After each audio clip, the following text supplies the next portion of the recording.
मेरी चिंता छोड़ बेटे। आखिर रीना मेरी बहू है। मेरा ख्याल देर सवेर रख ही लेगी। पर अभी तुम दोनों का साथ रहना जरूरी है, क्योंकि कई बार ये दूरियां इतनी बढ़ जाती हैं कि उनका मिटना मुश्किल होता है। इतिहास क्या सचमुच अपने आप को दोहराता है? रह रहकर तनु यही सोच रही थी। रीना को देखकर सभी ने यही कहा था, तनु तो बस अपनी ही जैसी बहू छांट कर लाई है। वही खिलता रंग, वही कद, वही नाजुक काया, छुई मुई सी। सबकी बातें सुन तनु को अपने ब्याह की याद हो आई।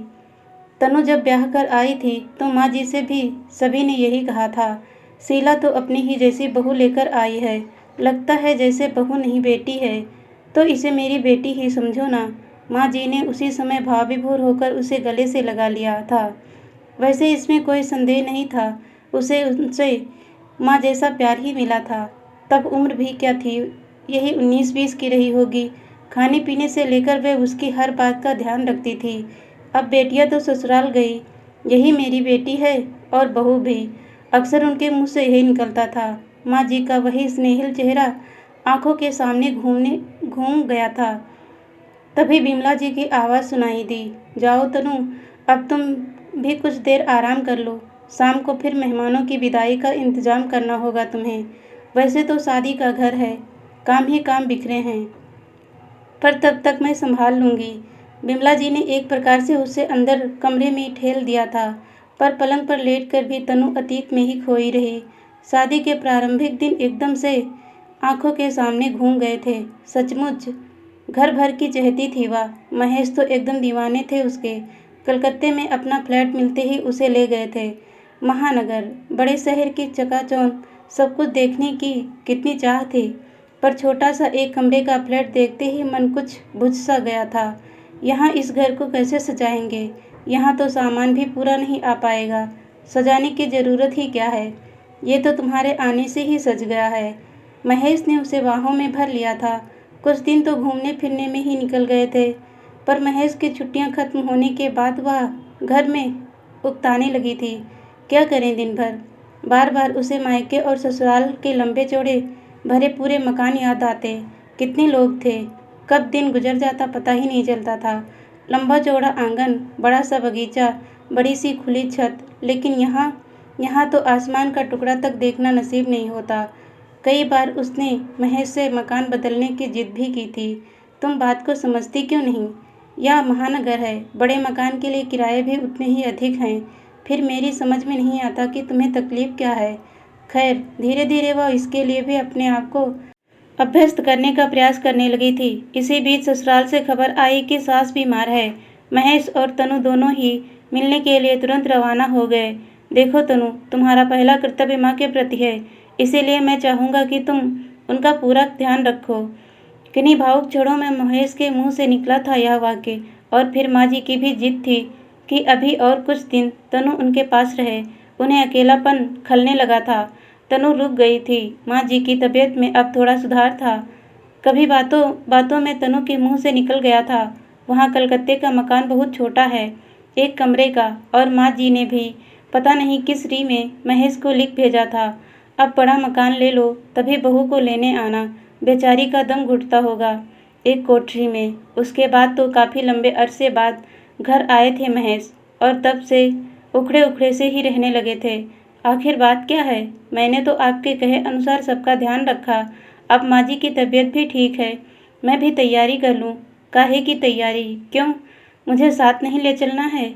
नहीं, वह सकपका कर रह गई। और सुन लो, जब तक मैं बड़ा मकान नहीं लेता हूँ तब तक तुम्हें साथ लेकर जाऊँगा भी नहीं, क्योंकि वहाँ एक कोठरी में तुम्हारा दम घुटेगा। ये कैसी बातें कर रहे हैं आप? तनु कुछ भी समझ नहीं पा रही थी। देखो, बात को घुमा फिरा कर कहने की आदत नहीं है मेरी, और जो भी कह रहा हूँ तुम भी समझ रही हो। अब जब तनख्वाह बढ़ेगी और मैं इस काबिल हो जाऊँगा कि बड़ा मकान ले सकूँ, तभी तुम्हें ले जाऊँगा। और हाँ, अब आइंदा तुम्हें जो कुछ भी कहना हो साफ साफ ही कह दिया करो। क्या ज़रूरत थी माँ से यह सब कहलवाने की? वह न कुछ समझ पा रही थी और न ही कुछ कह पा रही थी। माँ जी ने तो शायद अपना अतिरिक्त स्नेह दिखाने के लिए यह सब लिख दिया होगा, पर महेश उन सभी बातों को उल्टा समझ रहे थे। वह और कुछ कहती, इसी बीच माँ जी फिर कह गई थी, बहू का पाँव भारी है, वहाँ अकेले में इसे कौन संभालेगा? मैं भी तो यही कह रहा हूँ। 2 टूक उत्तर देकर महेश चले भी गए थे। इसके बाद तो जय के जन्म के बाद एक लंबा सिलसिला चलता रहा। कभी बच्चा छोटा है तो कभी कुछ और। इसी बीच नंदोई जी का आकस्मिक निधन हो गया और उनकी दोनों बेटियां शुभ्रा और आभा तनु के ही पास आकर पढ़ने लगी थी। फिर ससुर जी नहीं रहे और एक तरफ से ससुराल का सारा दायित्व ही तनु पर आ गया था। माँ जी का दायित्व और शुभ्रा आभा भी सारी जिम्मेदारियां कुशलता से निभा रही थी वह। फिर भी कई बार उसे लगता कि महेश के मन में उसे लेकर जो फांस है वह अभी भी उसी तरह चुभन देती सी प्रतीत होती है। बड़ी जीजी के बेटे के शादी के में जब तीनों बड़े जीजा अपनी अपनी पत्नियों की तारीफ के पुल बांध रहे थे तो मंझले जीजू ने गर्मजोशी से कहा था, भाई अनु तो मेरे सुख दुख की भागीदार रही है और ख़ास तौर पर उन दिनों की जब मेरी थोड़ी सी आमदनी थी, पर इसने कभी चेहरे पर सिकन नहीं आने दी। अगर मैं 50 रुपये की भी साड़ी लाकर देता तो उसे यह खुशी खुशी स्वीकार कर लेती। उसी समय महेश ने जीजा जी की बात काट दी थी। यही तो रोना है। तनु कहाँ कुछ सीख पाई अपनी बहनों से। इसने तो मुश्किल के दिनों में मुझसे किनारा ही कर लिया था। अब दिल्ली में बड़ा फ्लैट है तो बीच बीच में आ भी जाती है, पर कलकत्ते के घर को देखकर तो उसका यही रोना था कि घर छोटा है, दम घुटता है। सभी लोग जोर से हंस पड़े थे, पर तनु का चेहरा मारे अपमान के लाल हो गया था। वह उसी समय वहाँ से उठ खड़ी हुई थी। तब उनके पास बड़ी जीजी ने ही बात संभाली। अरे तो क्या हुआ?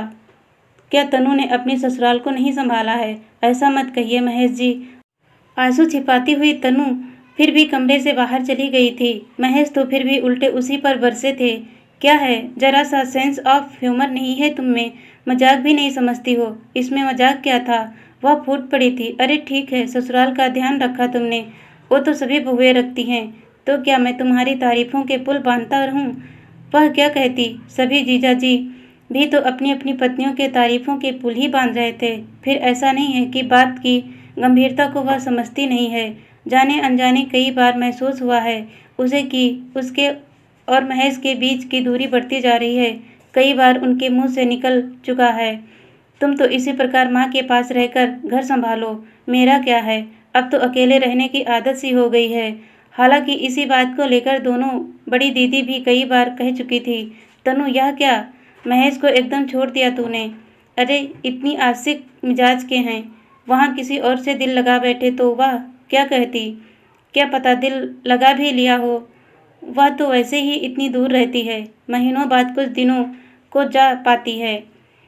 तब भी कई बार उनके सहयोगी की पत्नियों ने इशारा किया था महेश जी की आजकल अपनी स्टोनों से खूब छन रही है, और तो और दौरे पर भी दोनों साथ ही जाने लगे हैं। घुमा फिरा कर जब उसने पूछा तो महेश डांट दिया था, अब क्या तुम मेरी चौकीदारी करने आई हो? अरे इतना ध्यान था तो पहले ख्याल रखा होता। अब ऑफिस में क्या मैं अपनी महिला कर्मचारी से बात भी ना करूं? वह क्या कहती? चौकीदारी वह कर ही क्या सकती थी? अगर उनका मन हुआ तो एक क्या कई स्टोनें मिल जाएंगी उन्हें। बात तो परस्पर विश्वास की थी और वही विश्वास अब दरकने लगा था। ऐसी बातें याद करके कई रातें आंसुओं में गुजारी थी उसने। अब तो खैर महीने भर पहले ही महेश रिटायर्ड हो कर यहीं आ गए हैं। तभी तो बिमला जी ने कहा था अब तुम दोनों आराम से रहना। अभी तक तो जिम्मेदारियां निभाते ही उम्र बीत गई। महेश वहाँ तुम यहाँ, अब खूब बातें करना। पर वह सोचती कि इतने वर्षों से आई यह दरार क्या पड़ सकेगी। उसे तो शायद महेश की उपस्थिति में भी अकेलापन ही झेलना होगा। अकेलापन तो अभी से ही लगने लगा है। माँ जी का देहांत हो चुका है। आभा और शुभ्रा भी ससुराल चली गई हैं। बस जैसे ही रौनक थी वही उसे अब तक संभाले था। बड़ा होकर वह एक दोस्त की तरह हो गया था। शुरू से ही माँ के साथ रहा था, इसीलिए माँ के अकेलेपन की पीड़ा को भी उसने भांप लिया था। बस माँ को खुश रखना है, इस बात का हर पल ख्याल रहता था उसे। तभी तो शादी के समय भी उसने यही कहा था, माँ बहू तुम्हें बहुत पसंद करती है, जो तुम्हें समझ सके, तुम्हारा अकेलापन दूर कर सके। और तब वह हंसकर रह गई थी। तूने मुझे इतना सम्मान दे दिया, यही क्या कम है बेटे। फिर कंठ भर गया था। जय की भी तो अगले महीने फ्लाइट है। कितनी जिद थी उसकी विदेश जाने की। महेश तो तैयार हो गए थे, पर वह बड़ी मुश्किल से अपने आप को तैयार कर पाई थी। बेटे को कभी अपने से दूर नहीं किया और अब हजारों मील दूर पर क्या करे। उसके भी तो करियर का सवाल है। तभी हल्की खटर-पटर से तंद्रा टूटी। जय ही था। अरे माँ, मैं तो इतनी धीरे से सामान निकाल रहा था, फिर भी तुम्हारी नींद टूट गई। अब उठना तो है ही, मेहमान लोग जाएंगे, उन्हें भी देखना है। हाँ माँ, पर मैं तुम्हें अकेला नहीं होने दूंगा। पता है, अभी अभी मैं रीना से यही कह रहा था कि वह यहीं तुम्हारे पास रहकर अपनी इंटर्नशिप करे, ताकि तुम्हारा भी मन लगा रहे। नहीं बेटे, बीच में तनु ने उसकी बात काट दी। मैंने बहुत सोचकर फैसला किया है कि तुम दोनों साथ ही लंदन जाओगे। रीना भी वहाँ कोई नौकरी कर लेगी। कैसी बातें कर रही हो माँ, वहाँ कैसे एडजस्ट होगा? अभी तो मेरे ही रहने का बंदोबस्त नहीं है, फिर तुम यहाँ अकेली मेरी चिंता। छोड़ बेटे, आखिर रीना मेरी बहू है, मेरा ख्याल देर सवेर रख लेगी। पर अभी तुम दोनों का साथ रहना जरूरी है, क्योंकि कई बार ये दूरियां इतनी बढ़ जाती हैं कि उनका पटना मुश्किल होता है। उनका गला फिर भर गया और जय अवाक होकर माँ को देखता रह गया। धन्यवाद दोस्तों।